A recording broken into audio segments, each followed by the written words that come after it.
Gujarat's mercantile ethos supersedes all other influences. It is a land whose destiny has been shaped by trade and commerce.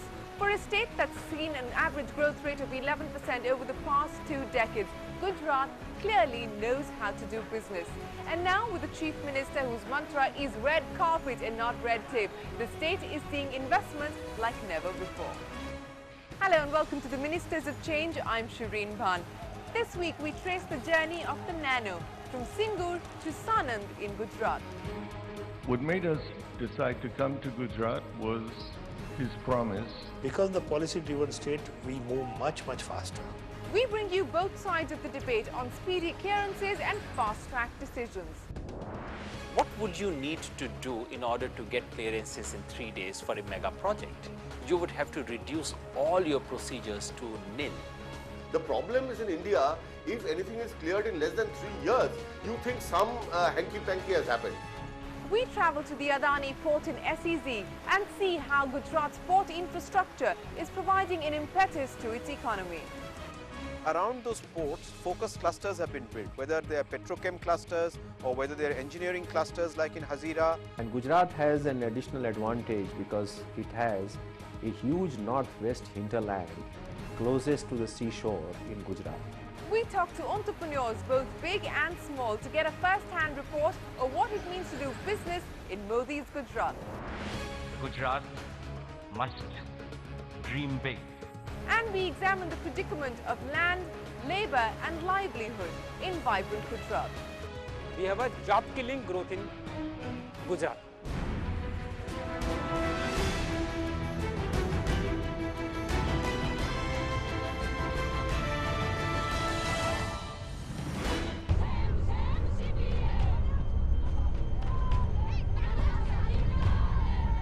This battle was perhaps the final nail in the coffin for former West Bengal Chief Minister Buddhadev Bhattacharjee.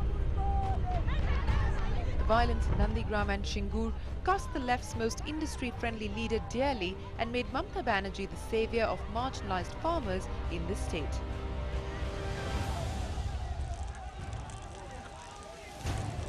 The ferment that one saw in August 2008 was not a call against corporate-led development, as it is popularly perceived, but a call against the acquisition of fertile, well-irrigated, multi-crop farmland and the destruction of an economically viable livelihood.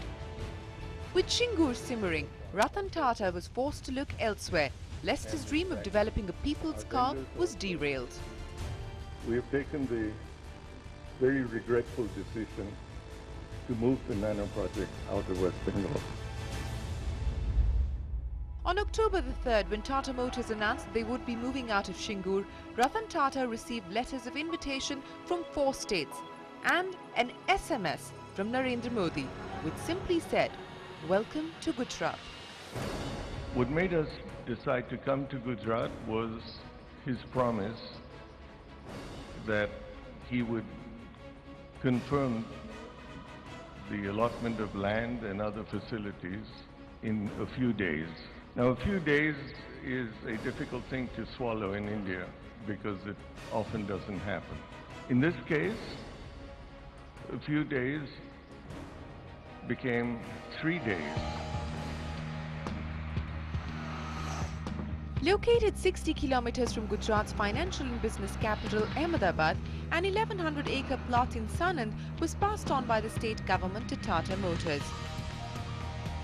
This piece of land, where the Tata Motors manufacturing unit came up in a record 14 months, belonged to the Anand Agricultural University for over a century. In 3 days, the government acquired the land and passed it along. No questions were asked, no protests raised. The two things that skyrocketed were real estate prices in Sanand and Narendra Modi's brand value as a chief minister who delivers. We found Gujarat one of the most amenable states to private sector investment. They are clearly much more focused on making the investment climate in Gujarat business friendly, more than in other states. And I think there is less factionalism within the government. So I think in some of the governments where there is a coalition, there gets to be delay as a result of that. I think in Gujarat it's a one-party government. That helps them. They do take quicker decisions than in most other states, and they are really welcoming of investment. But the questions that beg to be asked are, what is the cost of making business feel so welcome? And what is the cost of making the state hassle-free for businessmen? What would you need to do in order to get clearances in 3 days for a mega project? You would have to reduce all your procedures to nil. Basically, you would have to say, when I click, everything should happen. Of course, it would happen for Tata Motors. Next time you click for something else, again it will happen. Which is to say, there are no checks and balances left in the system. This is what makes Gujarat a semi-democratic place. If all the necessary sanctions have been received, why shouldn't something be cleared in 3 days? The problem is in India, if anything is cleared in less than 3 years, you think some hanky-panky has happened, which I think is very unfortunate. It speaks of a mindset that goes back to the days of the license permit Raj. We must get out of the mindset. Because the policy-driven state, we move much faster. We don't give any special incentives to anyone. We don't have any special cases. We have only one policy, and that policy is for everyone. And that is the reason the message has gone very loud and clear to the bureaucrats that you have to be fast. No more that you keep going around again and again and pushing papers, pushing tables to get your files cleared. No, that sort of still happens, but at least in a time-defined way, where within a stipulated period of time, we are sure whether we can move ahead with this project, or do we need to take a back seat, or altogether redefine what we are thinking. Gulmohar Greens was the first golf course to come up in Ahmedabad city in 2005. From a family of real estate developers, this was Alpesh's first independent project, and he was pleasantly surprised that he didn't have to make rounds of government offices to get clearances and licenses. Phase by phase, we kept on getting clearances, and there were no shortcuts. Like any other state, there are no shortcuts. Whatever needs to be submitted needs to be submitted. Whatever NOCs have to be obtained. So there are no shortcuts of getting permissions, but yes, a better streamlined way. For a state often criticized for being a latecomer to the country's IT revolution, today almost everything can be done and checked online. From filing an application to do business, to identifying a location based on infrastructure available at a taluka level, to tracking the status of an MOU at various levels of approvals and implementation. And the government has tried to make land acquisition in the state as hassle-free as possible. It has one nodal agency, the Gujarat Industrial Development Corporation, or GIDC, that acquires land for industry. Even before industry moves in, they have a vision of which parts of the state to actually acquire large tracts of land for industrialization. So it is not an ex-post reaction. Most state governments start reacting after they have got a request from industry. Whereas in Gujarat, they have a vision of acquiring before the requests come in, so that by the time the requests come in, they have already moved various processes to make land available. So I also think the speed with which and the fairness with which they compensate the people who lose their land goes a large way to build positivism in the land acquisition process. The state's new land acquisition policy goes a step further by declaring that all new purchases by GIDC will be done at prevailing market prices only with the consent of the farmer.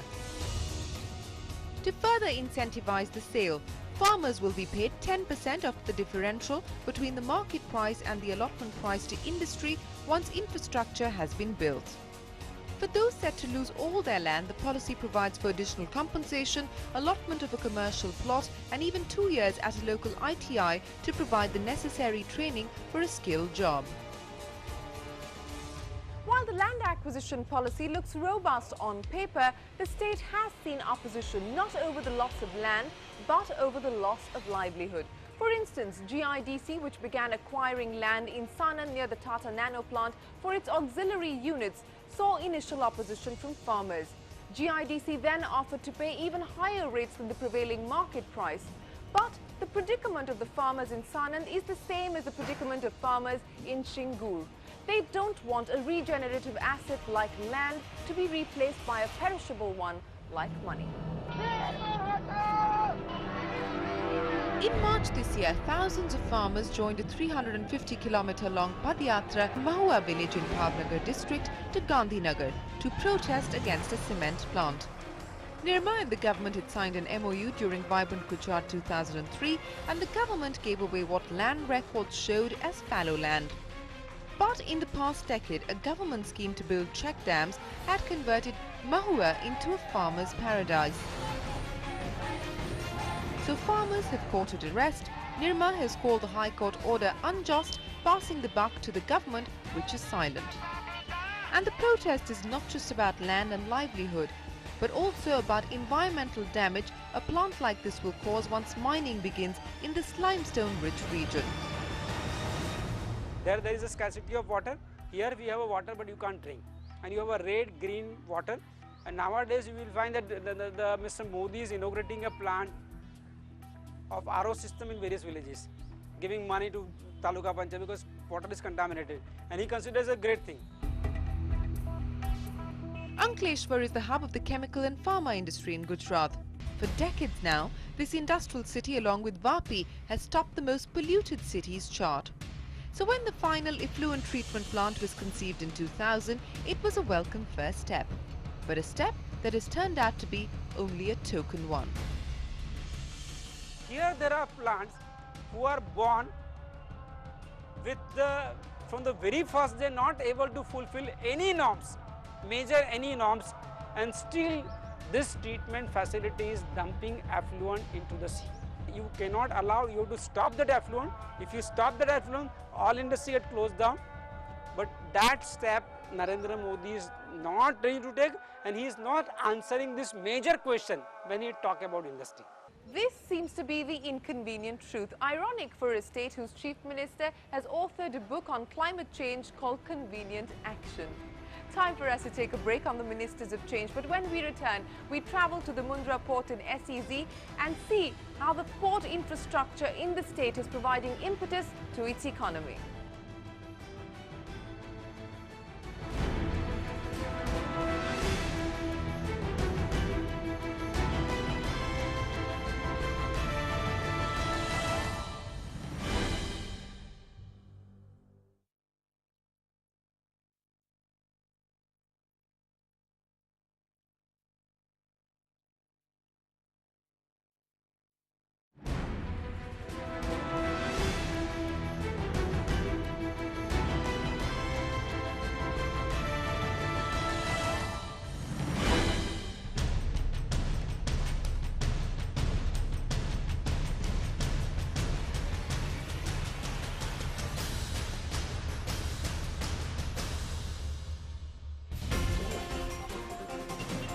Accounting for 5% of the total Indian population, Gujarat contributes 21% to India's exports and 13% to its industrial production.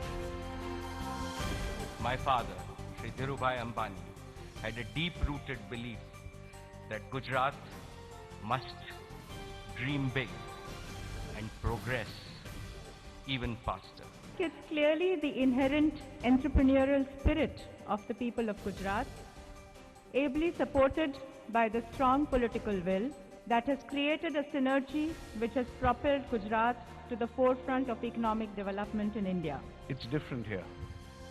You can feel it, you can breathe it, you can see it. This is an administration that focuses on outcomes. We go where there is a merit, and Gujarat has a huge merit. The environment where you can really deliver what you have aimed for with the highest degree of speed and productivity. Adani Group is signing MOU to invest more than 80,000 crores. Gujarat has one of the strongest port infrastructures in India, and Adani is one of the biggest private players in the state. Spread over 18,000 hectares, of which 5,920 hectares is notified under a special economic zone, Mundra Port in SEZ is representative of the state government's approach to a port-led development strategy. In 1982, the state took up port privatization under the Gujarat Maritime Board. Today, Gujarat's 1600-kilometer coastline is dotted with one major port at Kandla and 41 minor ports. Minor not by size, but simply because they come under state jurisdiction. Together, these ports handle almost 80% share of cargo traffic in India's minor and intermediate ports. Around those ports, focus clusters have been built, whether they are petrochem clusters or whether they are engineering clusters like in Hazira, or whether they are in terms of logistics places like the Mundra port, and then they have provided connectivity between the roads and the highways and national and state highways to the ports. So there has been a strategy, and I find that most states don't seem to have strategies. They pick up one-off projects and then they go around developing one-off projects.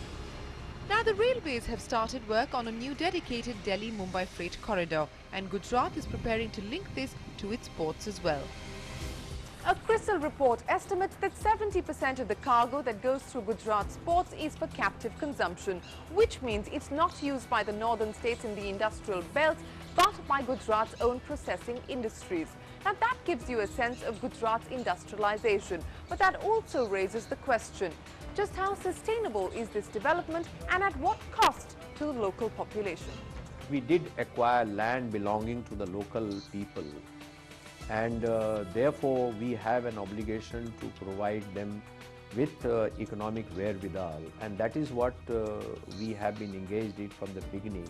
I did refer to that young people, we give them training in computer and English language so that they become employable. We have also opened ITI in which we train people for becoming operators, technical side of the business. आज से अगर 10 साल पहले आप देखें तो मुंद्रा में ऐसा कुछ डेवलपमेंट नहीं था। अदानी के आने के बाद आज हर घर में आप देखें तो हर घर का आदमी अच्छे से अच्छी कमाई कर रहा है, जो जिसके लिए पहले बाहर जाना पड़ता था वो अब नहीं जाना पड़ता। But critics of the Gujarat government say one must not forget that in this theatre of development, where new economy dictates the script, traditional livelihoods, local inhabitants and the environment cannot be but spectators. Large-scale industrialization has not only put pressure on the mangrove ecosystem of Kutch, it has also cut off land access to fishermen who've used them for generations.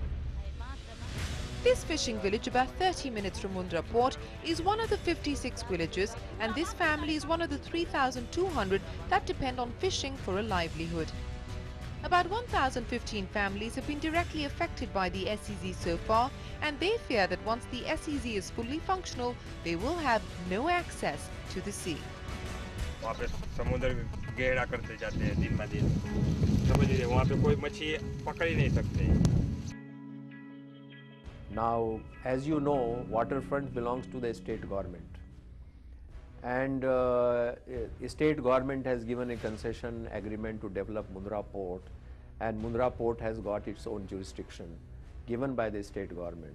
We have confined our activity to that, and fishermen are doing their activity in the area outside Mundra port. So in a way there is no conflict at all between fishermen's interests and Mundra ports or the country's interest. If the government policy of development of the port is being questioned, then it is more for government to defend the policy which they have established for development of ports in Gujarat, based on which Mundra port was given a concession, and accordingly the port has developed. So these are basic issues which government will have to tackle. I don't think Mundra port can tackle these issues. Data from the NGOs working in the region show that since 2005, an investment of 1.3 lakh crores has gone to the Adani SEZ, port and power plant, but only about 51,000 jobs have been created. But these figures are not a surprise in a state that has traditionally lagged other industrialized states in terms of job creation. A study shows that employment generation per crore of capital invested has consistently fallen in the state. In the factory sector, where fixed capital investment has grown by 7.7% every year during 1998 to 2008, and the total invested capital has gone up by 9.1%, the number of workers has increased only by 2.8%. What is the cost of making it hassle-free for businessmen? The cost is labor laws are being ignored completely. Gujarat is one state where labor protest, labor rights these things are perhaps the lowest in the country. Nowadays, the company which comes, the 1 crore investment brings only maximum one employment. That's a ratio, which was not the past issue. And I know how automation is happening and how people are completely sidelined. And actually, we are creating a situation where we don't need people at all in some way or other way. People are sitting at home and only 5 people or 10 people running the factory of a huge plant. I know that, and everybody knows that. These are tough questions, but not just questions for Narendra Modi alone. These are questions about the capitalist development paradigm and require a much larger debate, a debate that will find balance between profit and sustainability. Next week on the Ministers of Change, we report on Gujarat's agriculture miracle, the 9% growth, the Jyoti Gram Yojana, which has brought electricity to all, and what the state is doing for its tribal population.